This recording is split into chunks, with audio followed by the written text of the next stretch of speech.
Dobar dan želim vsem, ki ste uspeli priti na današnjo novinarsko konferenco.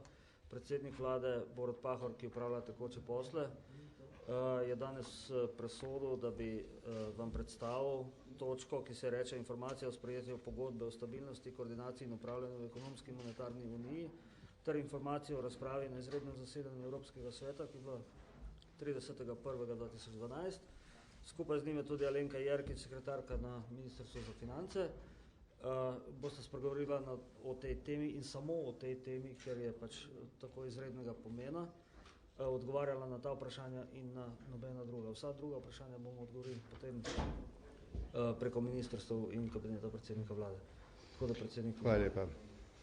Že na tiskovni konferenci, ki sem jo imel po zasedanju v Bruslju, je bilo očitno, da je radovednost javnosti upravičena in da je takrat tudi spričal moje utrujenosti, bila je pozna ura, nisem moral in mogel v celoti zadostiti in bi rad nadoknadil zamujeno danes. S tem, da bi dal en krajši uvod, ki pomeni na nek način tudi neko politično oceno zadnjega leta dela vlade, tako s polnimi pooblastili kot po nezaupnici z omejenimi.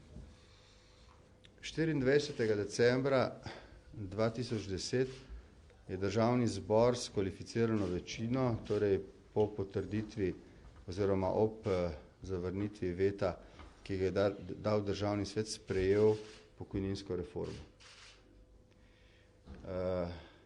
V januarju smo dolgo časa čakali na odločitev sindikatov, ali bodo sprožili referendum ali ne.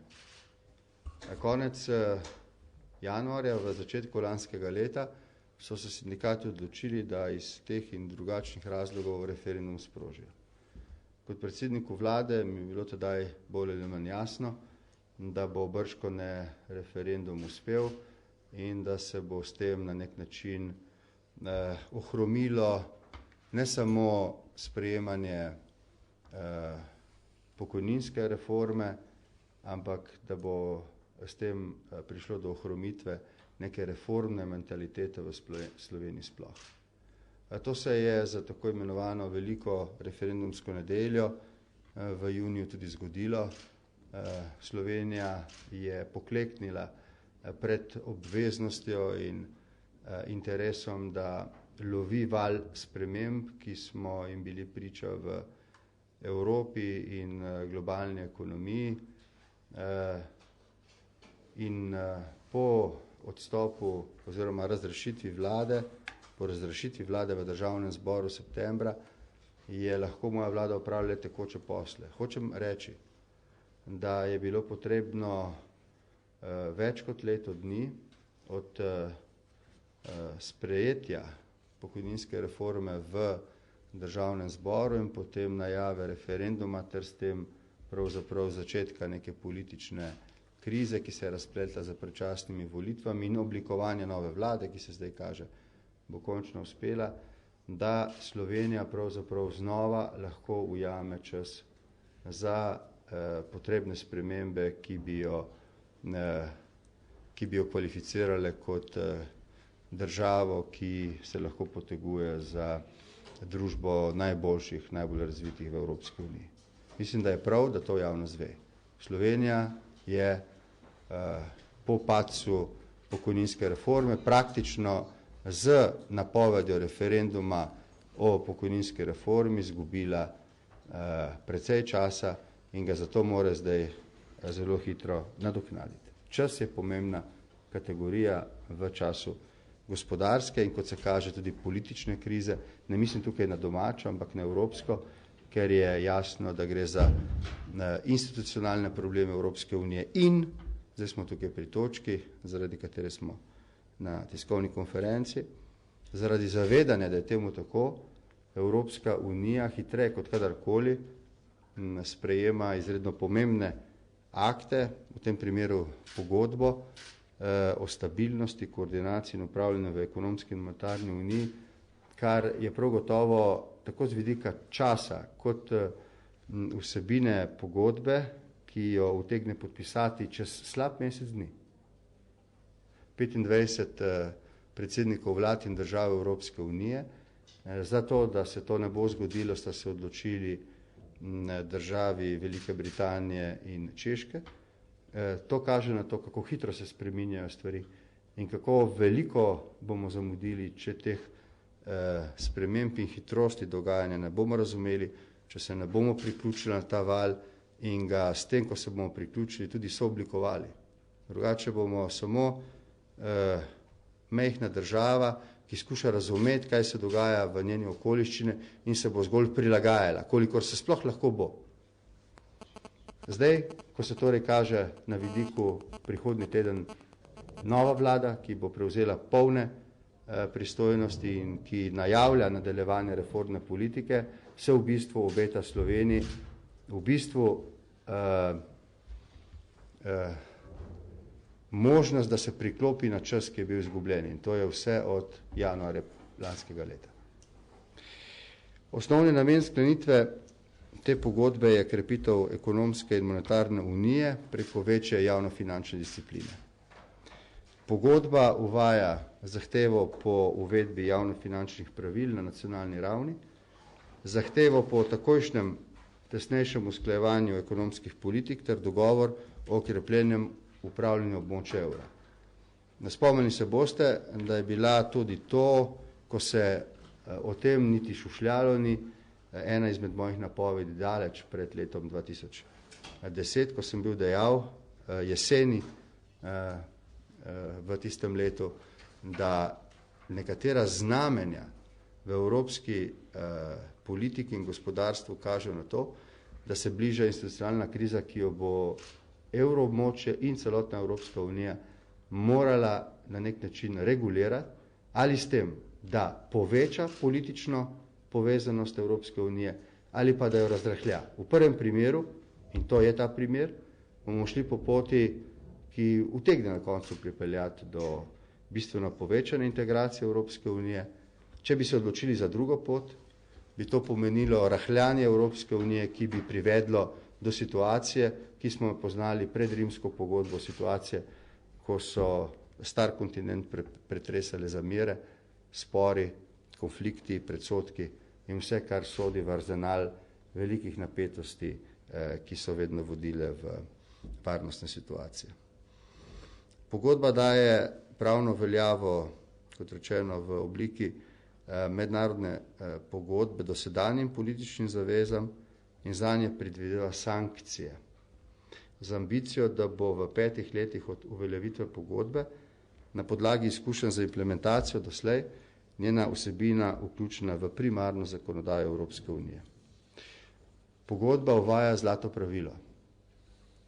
Pogodba terja, da pogodbenice v svoje nacionalno pravo uvedejo zavezujoča in trajna fiskalna pravila, če je le mogoče na ustavni ravni ali temu primerni ravni.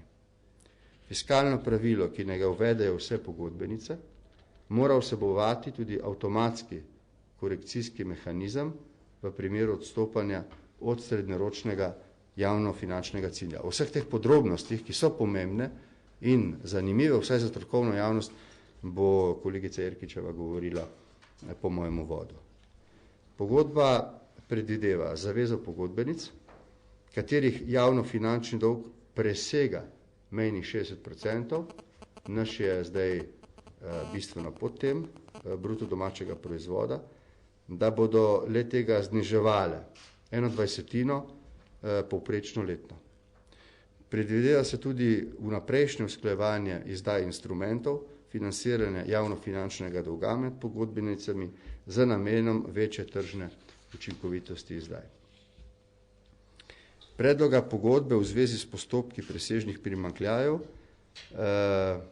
predlog pogodbe predvideva večjo avtomatičnost sprejemanja predlogov Evropske komisije, saj uvaja uporabo obrnjene kvalificirane večine. Tudi o tem sicer na vida zapletenem pravilu kasneje kolegica Jerkičeva. Sodišču Evropske unije v Luksemburgu se podeljuje pristojnost za presojo ustreznosti izpolnitve obveze za uvedbo fiskalnega pravila.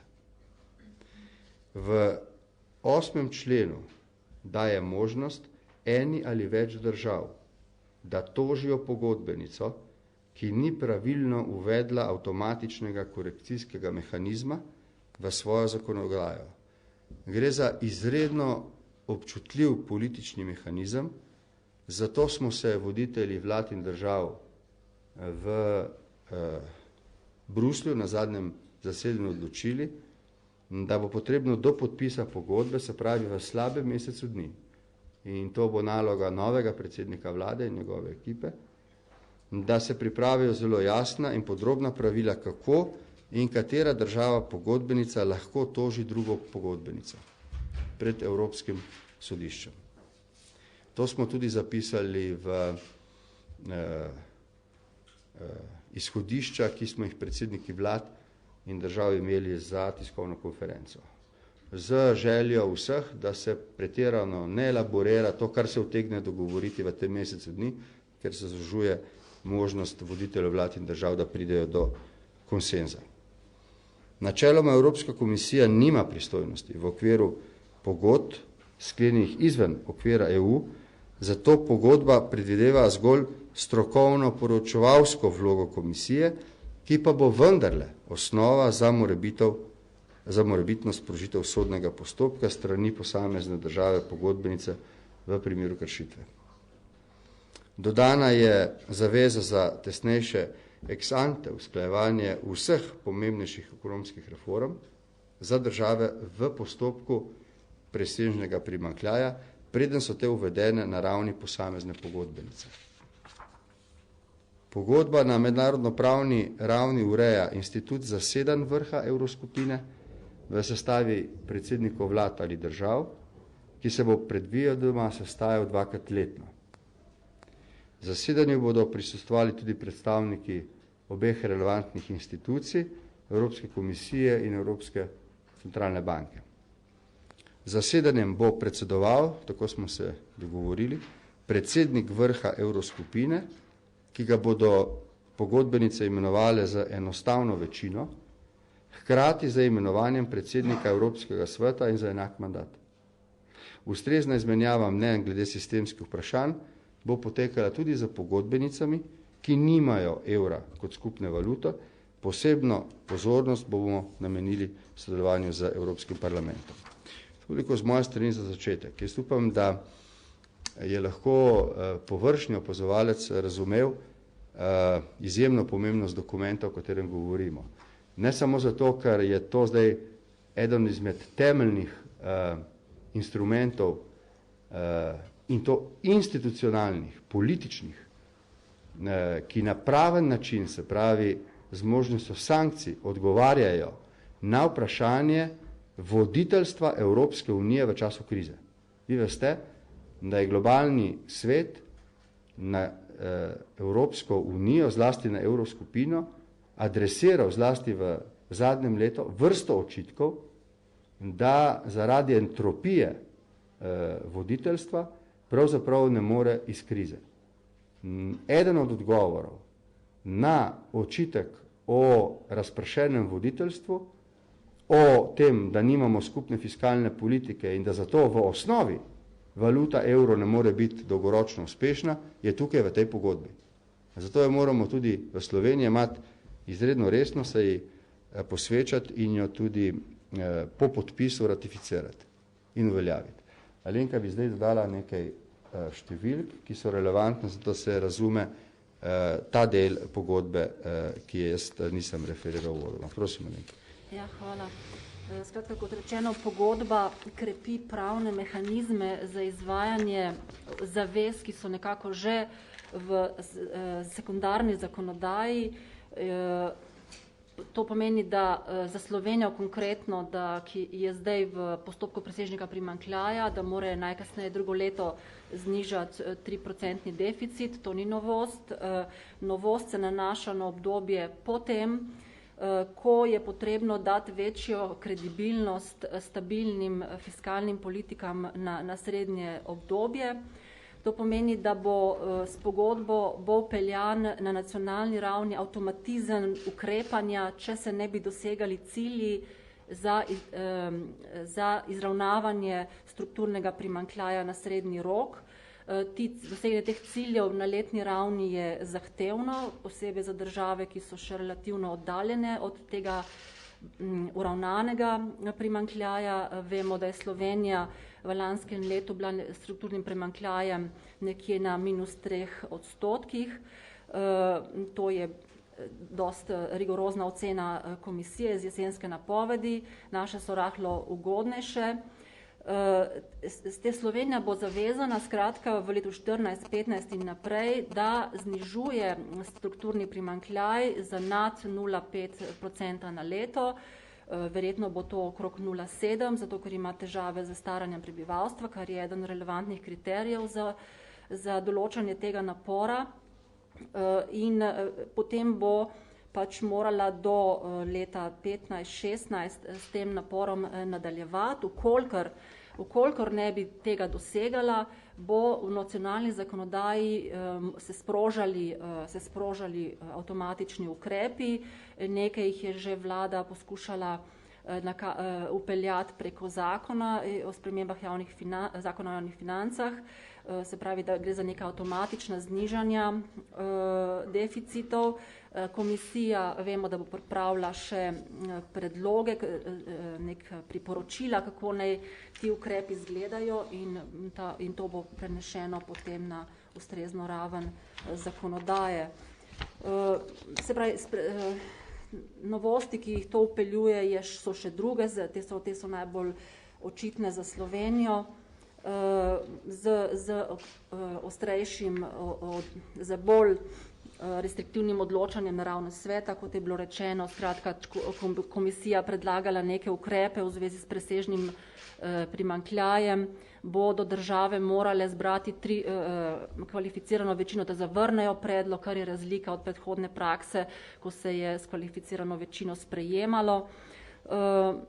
To so, mislim, da saj v tej fazi za Slovenijo morda bolj konkretne spremembe. Upamo seveda, da ne bo več v postopku presežnega primanjkljaja in da je ne bo potrebno strukturnih reform tako strogo usklajevati na evropski ravni po naslednjem letu, čeprav obstoječi okviru evropskega semestra seveda ostaja. Prosim. Jaz bi samo za začetek pogodbo imate v neuradnem prevodu, sicer tako da... Ja, samo da opozorim še formalno, prevod je neuraden. Uraden prevod je angleški, če ga želite, ga lahko dobite. Drugače pa to deloven prevod, tako za potrebe današnje seje vlade kot javnosti. Katarina, ja? Zakon o javnih financah ne bo šel čez parlamentarno sito. Včeraj je eden argumentov bil, da to ne sodi pod nujne stvari, ki jih mora stara vlada delati, čeprav je recimo ravno Janša v Vili Podrožnik rekel, da je zakon o javnih financah edini, ki ga on podpira, da gre po nujnem postopku. Zdaj se je SDS nekoliko obrnil in očitno pravi tudi, da je zakon slabo pripravljen. Vaš komentar. No, kar se tiče dogovora iz Vile Podrožnik, je spoštovan tisti del, da kolegi, zato je potrebna seveda večina, ki je vlada, ki sedaj upravlja posle nima, uvrsti točke na dnevni red in se o njih obravnava. Mislim, da so 3 zakoni iz tistega paketa bili in obravnavani in sprejeti. Politična večina, ki dobiva počasi odgovornost za vodenje vlade, ima seveda pravico, da presodi, ali je besedilo tako pomembnega zakona, kot je zakon o javnih financah, tako narejeno, da ona lahko ta zakon potem tudi uspešno implementira. Če je politična večina presodila, da je to besedilo pomanjkljivo tako iz enega ali drugega razloga, ima seveda pravico, da odkloni tak zakon in seveda dolžnost, da takoj pripravi novega, zlasti v luči pogodbe. Tisto, kar sem želel danes povedati, je, da to ne bo več potem nekaj, kar bo stvar osebne presoje predsednika vlade ali politične presoje vlade posamezne države, ampak bo pogodbena obveznost. V ustavo ali v ustavi primerno raven besedila v pravnem redu bo potrebno zapisati tako imenovano zlato pravilo. O tem, potem, ko bo bržkone predsednik slovenske vlade, gospod Janez Janša, 1. marca, prej kot v slabem mesecu dni, podpisal to pogodbo, bo potem po ratifikaciji država, če ne prej, dolžna to uvesti v ustavo in za zakonom o javnih financah določiti mehanizme, o katerih je govorila kolegica Jerkičeva, torej korekcijske mehanizme, če do kršitve tega ustavnega pravila pride. O javnih financah in ustavnem zlato pravilo še narediti, da bomo sledili te pogodbi? So že kakšni drugi zakoni, kakšni drugi mehanizmi, ki jih moramo zdaj, recimo v letošnjem letu sprejeti? Če mislite na pravne, ne. Razen tega, da se bo pričakovalo, da do julija 2012 spravimo pod streho tudi Evropski stabilizacijski mehanizem. To je tisti mehanizem, ki omogoča potem finančno pomoč državam, ki so zašle v krizo v območju evra. Sicer pa nas čakajo tukaj vse tiste domače naloge, ki jih poznamo iz pakta Euro plus, pakta za stabilnost. Gre za celo vrsto potrebnih reform, ki jih prejšnji vladi ni uspelo spraviti pod streho potem, ko je padla osnovna. To je pokojninska reforma. Očitno je, da sta si bili tako pred volitvami kot po volitvah vladajoči ekipi, moja pred volitvami in taki nastaja zdaj, nasprotni oziroma sta imeli različni mnenji o potrebnosti pokojninske reforme. Še danes, in to toliko bolj, ostajam prepričan, da je bila in ostaja pokojninska reforma conditio sine qua non za referenčni reformski paket Slovenije. Tako meni tudi Evropska komisija. Kolegica Jerkičeva je omenila, da se nam v bistvu zaradi staranja prebivalstva poslabšuje ta, kako bi se temu rekel, indeks. Povečuje se zahtevnost. Zahtevnost, s katero moramo opravljati našo javno finančno vzdržnost. Torej je očitno, da je staranje prebivalstva v Sloveniji problem, ki zdaj ni dobro reguliran in da mora biti reguliran čim prej. To seveda odstopa od stališč, ki jih ima, kot razumem, čeprav razumem, novo prihajajoča vlada. Menim, da, to je moje stališče, bo s časom zelo hitro ugotovila, da ni imela pravilne presoje, vendar na koncu koncev moje delo kot predsednika vlade, zdaj tudi z omejenimi pristojnostmi se bo prihodnji teden zaključilo in posle bom predal novemu predsedniku in bo prevzel to odgovorno nalogo presoje. Tako da ostaja samo moj nasvet, lahko nekaj več od tega. Kaj pa samo varčevanje, glede to moralo biti drugo leto pod 3%, pomeni, da nimamo veliko časa z nekimi ukrepi. Treba takoj letos nekaj narediti. Kaj konkretno? Ja, nedvomno je potrebno doseči primanjkljaj, ki je bil že predviden z sprejetim proračunom konec 2010. Okoliščine zato so težje. Bilo je že v javnosti, da gre tu za velike zneske. V primerjavi s sprejetim proračunom, ki je bil za leto sprejet, ga je treba oklestiti. To je nedvomno, številke so visoke tukaj, se pravi, glede izvedljivosti sprejetega proračuna, tukaj lahko rečemo, da pač bo treba popolnoma drugačen rebalans sprejeti, čim prej leto teče.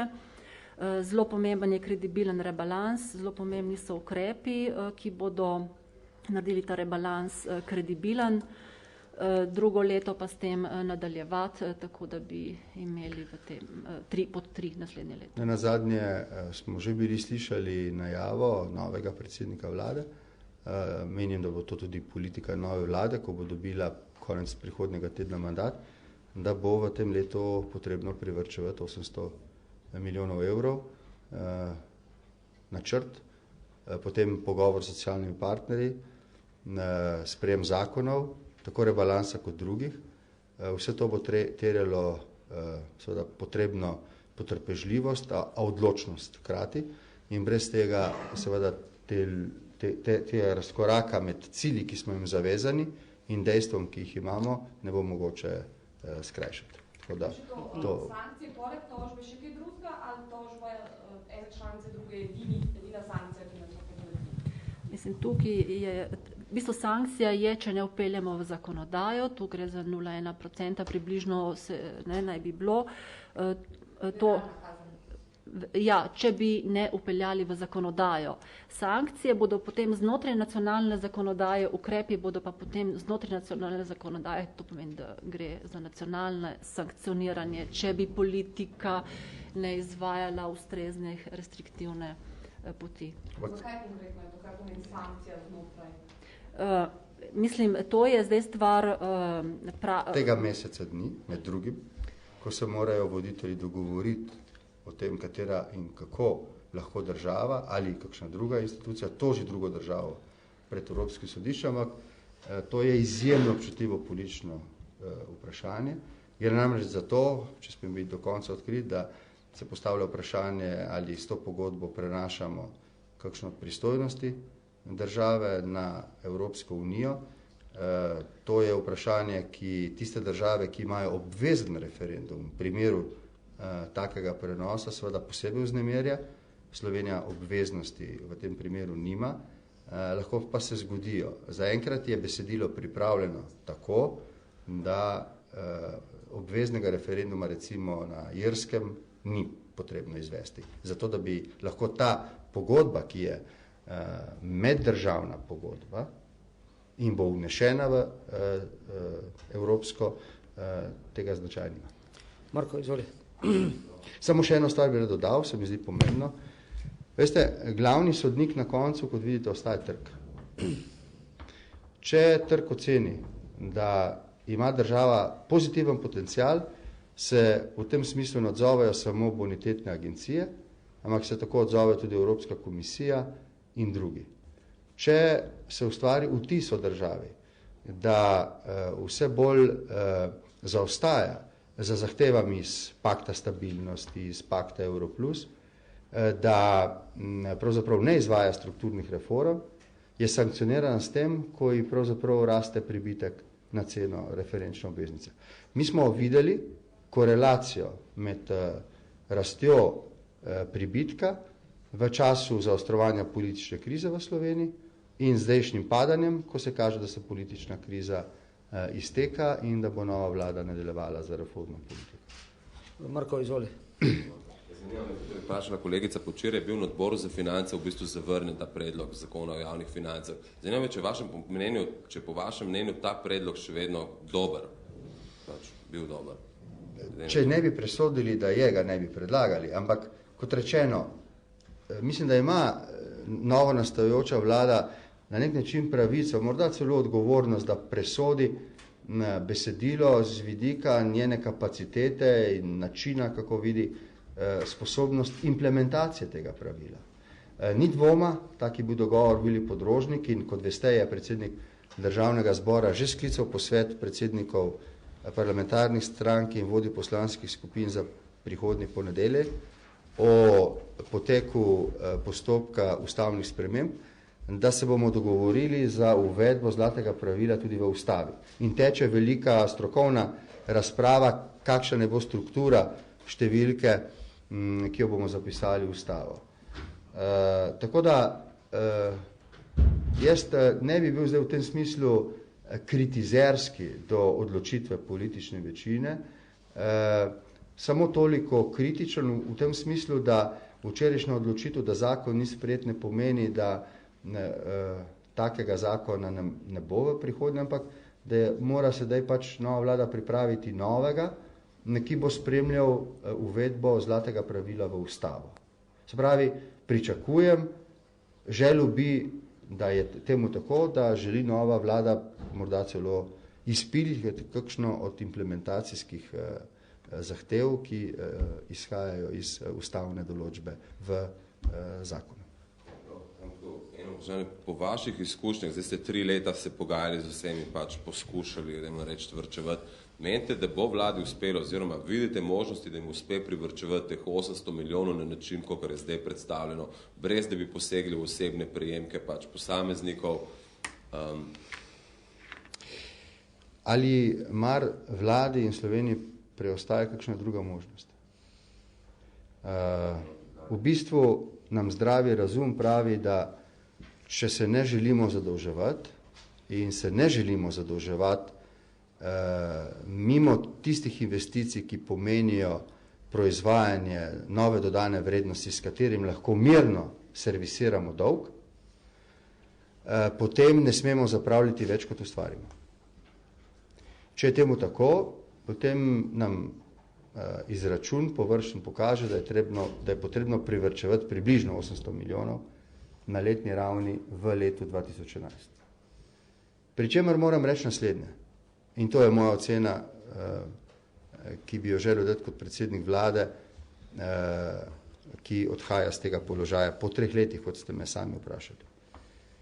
Od leta 2008, ko je nastopila največja recesija po drugi svetovni vojni, takega krčenja svetovnega gospodarstva nismo videli od velike depresije konec 30 let v ZDA. Ko je nastopila ta recesija, se je ob njenem domnevnem izteku v prvi polovici leta 2010 prehitro menilo, da je glavnih težav konec. Izkazalo se je, da so nekateri deli modernega sveta, recimo Združene države in nekateri drugi, iz najhujšega dejansko mimo, kljub problemu dolga in drugih strukturnih problemov, da pa Evropski uniji zaradi problema voditeljstva, zaradi problema evra, ki je bil na začetku najprej in predvsem politični projekt in šele zdaj v bistvu dobiva svoje organske gospodarske temelje, tudi s to pogodbo, da se pravi grenki časi šele kažejo.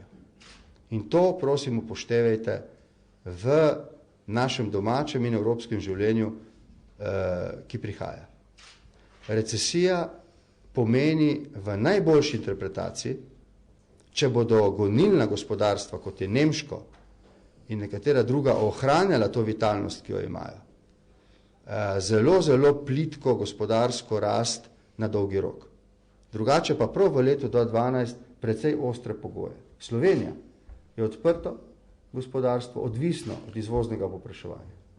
Če bi se v Nemčiji, zlasti pa v Franciji, Italiji in Avstriji, Avstrija je bila mimogrede, tako kot Franciji, bonitetna ocena z AAA znižana na dvojni A+, če bi se pojavljali gospodarski problemi, ki bi pomenili ničelno stopnjo gospodarske rasti, bi to gotovo omajalo izvozno povpraševanje. Slovenija bi se znova znašla v težavah.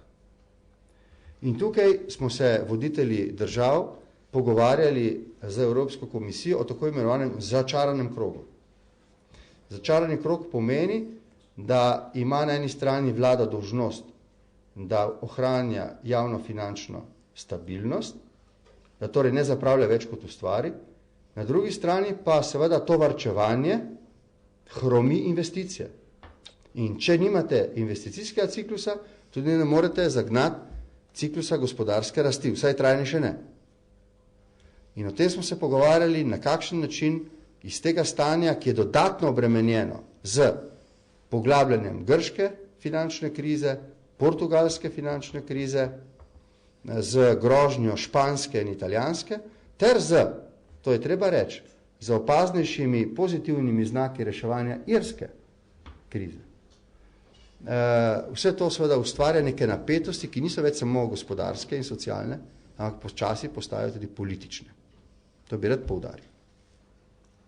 In bo treba za izjemno pozornost spremljati, kaj se dogaja v celotnem našem širšem okolju Evropske unije, ker je to naša širša domovina, da bi znali potem sprejemati odločitve tudi tiste, ki so doma.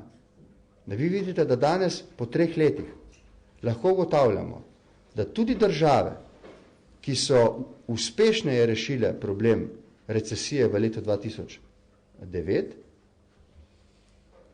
občutijo nekako naveličanost prebivalstva z neskončnimi razpravami o škarjah krize. In to velja toliko bolj za države, kjer se prava kriza šele začenja. Kako bomo to politično, socialno, psihološko in drugače vodili, da to ne bo družb peljalo v nestrpnost tako znotraj njih, kot med njimi, je veliko vprašanje, na katerega bo potreben moder odgovor. A veste, ko se v Evropski uniji začenja diskutirati o, recimo, ekonomskem imperializmu ene od držav članic, ki ima bolj važno vlogo pri finančni pomoči, potem je treba biti na to pozoren. Ker ima to lahko resne politične reperkusije. Zlasti, če je vlada te države pod resnimi obtožbami domačega parlamenta, da zapravlja denar za probleme drugih in to na ta način, da ne kontrolira, ali se ta denar namensko uporablja ali ne. Mislim, da se dobro razumemo, o čem in o kom govorim. In na to je treba biti izjemno pozoren subtilen. Mislim, ponovno še par vprašanj za druge teme, ampak čisto na to temo. Rekli ste, da končno oceno dajo trgi. Glede na to, ne vem, Italiji uspelo zmanjšati pribitke, zahtevane donose na njene obveznice, ne Slovenija, malo padla, ampak še zmeraj smo zelo visoko. Glede na to, kako ocenjujete vaš mandat? Po vse skupaj, kar se je dogajalo.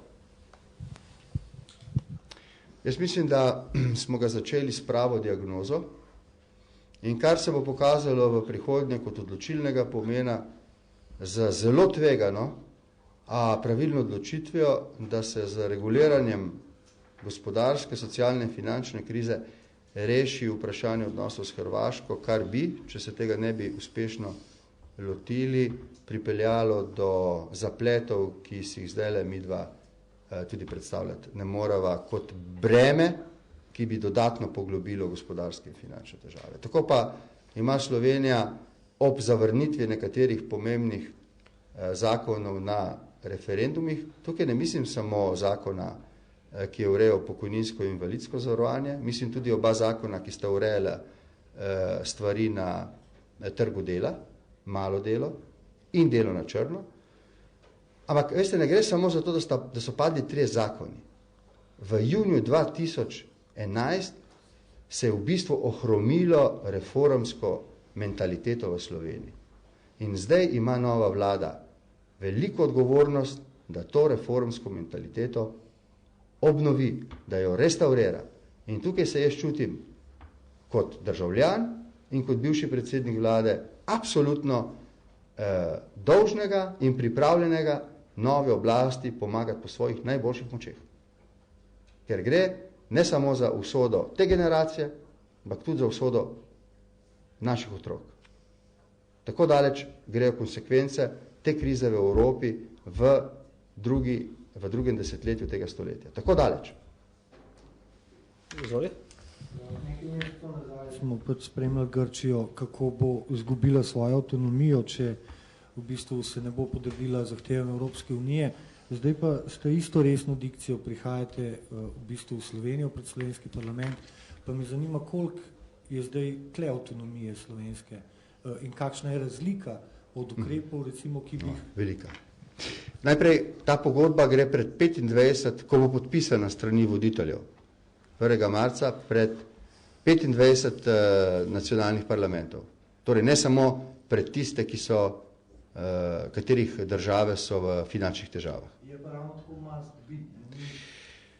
Ja, ker je naša skupna ocena, da v nasprotnem primeru, ob tej entropiji, ki sem jo prej omenil, ob entropiji voditeljstva Evropske unije, ki je očitno dejansko stvaren problem Evropske unije, zlasti eurocone, mi ne moramo zdržati cele vrste izzivov, konkurenčnosti in vseh drugih, ki so relevantni danes za soočanje z to gospodarsko krizo. Poglejte, so razlike v odnosu med vlado Združenih držav, administracijo, ki jo vodi predsednik, in njihovo institucijo federalnih rezerv. In med recimo Evropsko komisijo oziroma Evropskim svetom in Evropsko centralno banko. So velikanske razlike. In tukaj nekateri menijo, da takih velikih razlik Evropa ne bo uspela preživeti brez institucionalnih sprememb. Zdaj se jih lotevamo. In tukaj so že take vrste, da kot vidite, pri nekaterih državah zbujajo pomisleke. Češke pri podpisu ne bo. Ali to pomeni, da bomo v toku kjer bo lahko samo, kako se že zdaj kaže, zadrževati, pa napredka.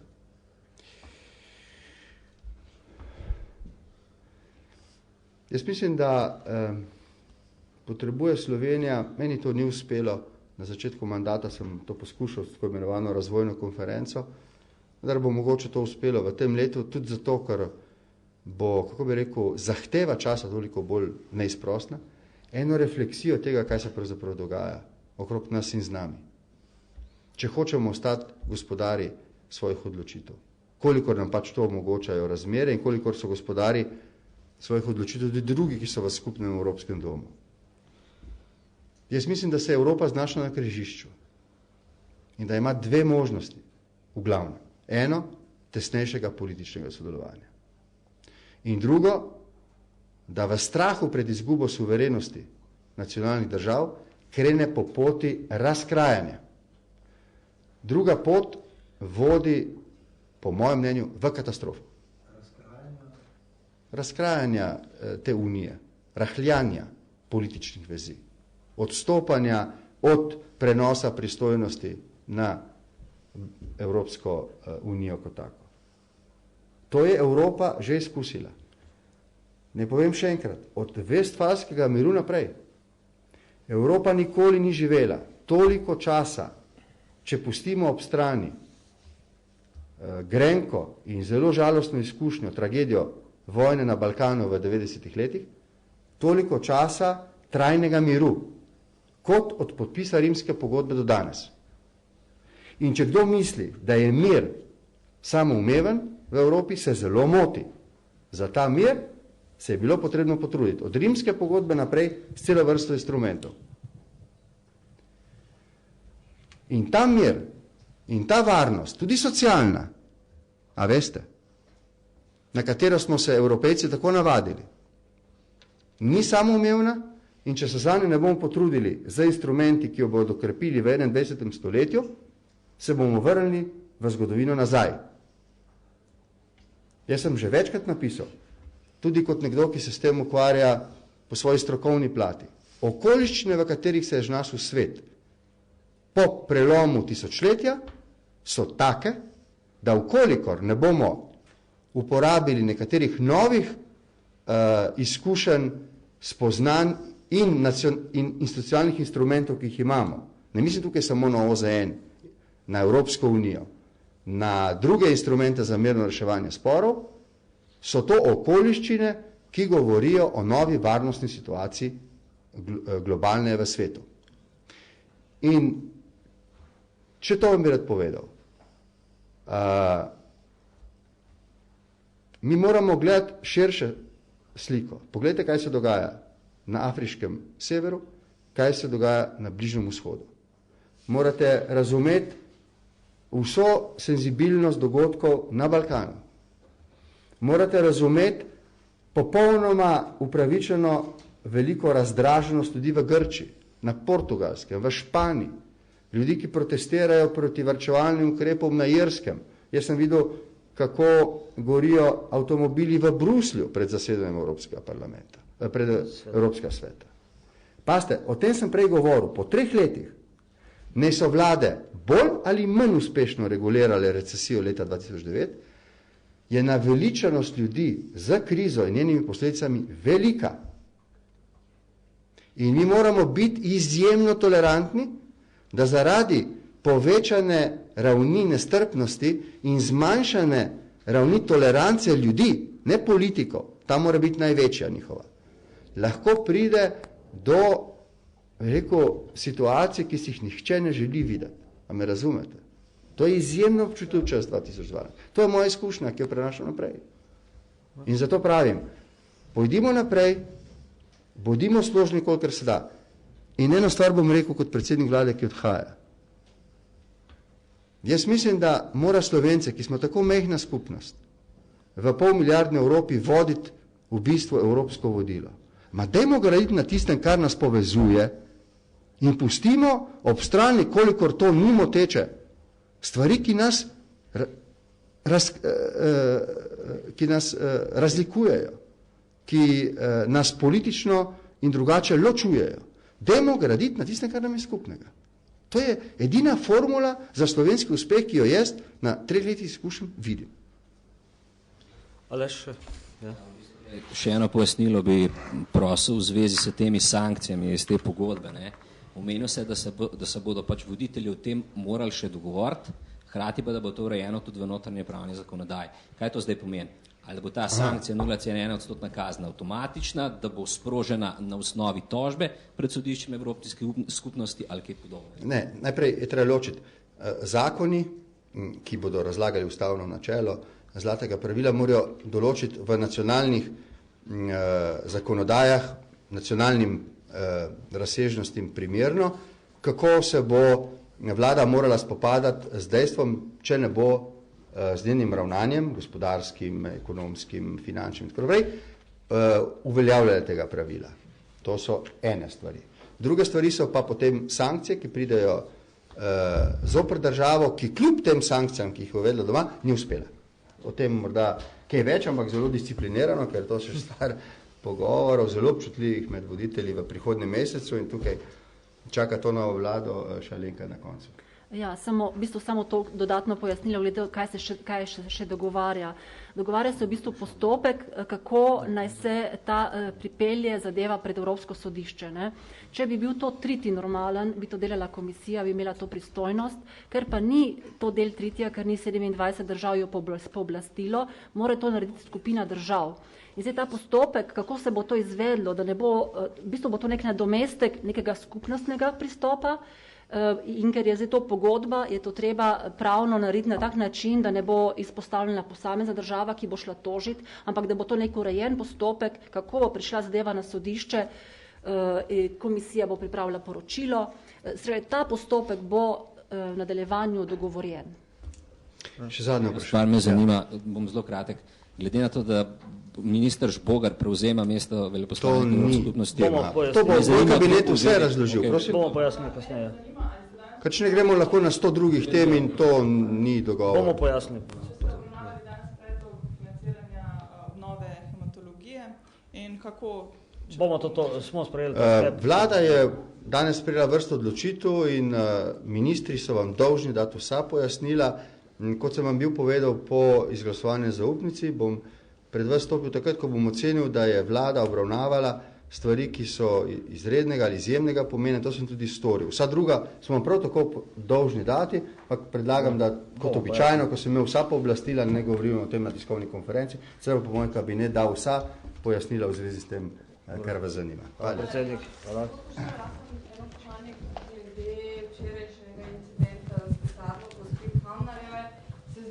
Kaj je bil vlom, ni bil vlom, je bilo kaj vzeto ven, ni bilo vzeto, kaj se je zgodilo, ker razumka pojasnila od vašega včeraj, žal ni razvidno, kaj se je zgodilo. Lete, jaz mislim, da je bilo pojasnilo zelo jasno, ni bilo vloma in dajmo to točko zapreti. Zgodilo se je, mi smo temu rekli, dogodek internega značaja, ki ga moramo še razjasniti, ne bi šel odle s tem, ni bilo vloma. Ampak kaj, nekdo je torej bil nepooblaščeno v neki pisarni? Moramo še ugotoviti. Dajmo pustiti, da se zadeva razišče. Kako pa veste, da ni bilo vloma? Ni znakov vloma. Pa što, imate tam kamere, da se lahko takoj pogleda za 24 ur, je tisti hodnik pod kakšnim nadzorom? Bo zadeva preiskana do konca in vam bo sporočeno, ko bo zadeva ugotovljena. Se lahko zgodi tudi s ključem, ne? Ja, treba je ugotoviti, no. Ja, ampak že, da ni bilo vloma. Ne, nasilnega vloma, ki bi imelo znake kaznivega dejanja, ni bilo. Ni bilo znakov nasilja. Ni bilo znakov nasilja, ja. Ja. Niti. Ja, pač dokler zadev ne raziščemo, bomo. Kaj pa ni prijavljeno policiji? Kaj? Kaj ni bilo prijavljeno policiji? Zato, ker ni bilo nobenih znakov, ki bi kazali na to, da gre za dejanje, ki zahteva intervencijo policije. Ja, jaz mislim, da ne. Kdo pa je ugotovil? Gospa Kamnerjeva sama? Ja. Koliko ljudi pa ima ključe poslal? To je vprašanje, ki sega izven mojega vedenja, vam ne bi ta hip vedel odgovoriti. Vam bomo pojasnili. Ne vem, bomo pojasnili, ko bomo zadevo zaprli. To pa moramo pojasnilo dobite, ker še ne vem točno, kakšna je bila odločitev. Primo predajate, ste opravili, predal posle, ko Ja, to bo v pojasnilo vse zapisano. Dobite pojasnilo, ker ne vem točno, kakšna je bila zadnja dikcija, ker so šla s predsednikom pred koncem seje vlade sem. Sklep je bil sprejet, bo vse pojasnjeno v sporočilu za javnost, ki ga dobite. Sklep je bil sprejet. Ja, samo to. Zdaj, glede te zgodbe z gospod Kamner, na eni strani se mogoče govori, da gre za manjši incident, ne? Jaz nisem uporabil nikoli besede incident, jaz sem uporabil besedo dogodek. Oprostite izraz, ampak ni pa verjetno, da bi bila gospa Kamner mogoče preveč paranoična oziroma da bi, ne vem, napačno razumela, da je zaklepala vrata. No, no lejte, pustimo, da se zadeva razišče in pojasni, jaz se s temi veliko paranoičnimi izrazi ne bi takih operiral.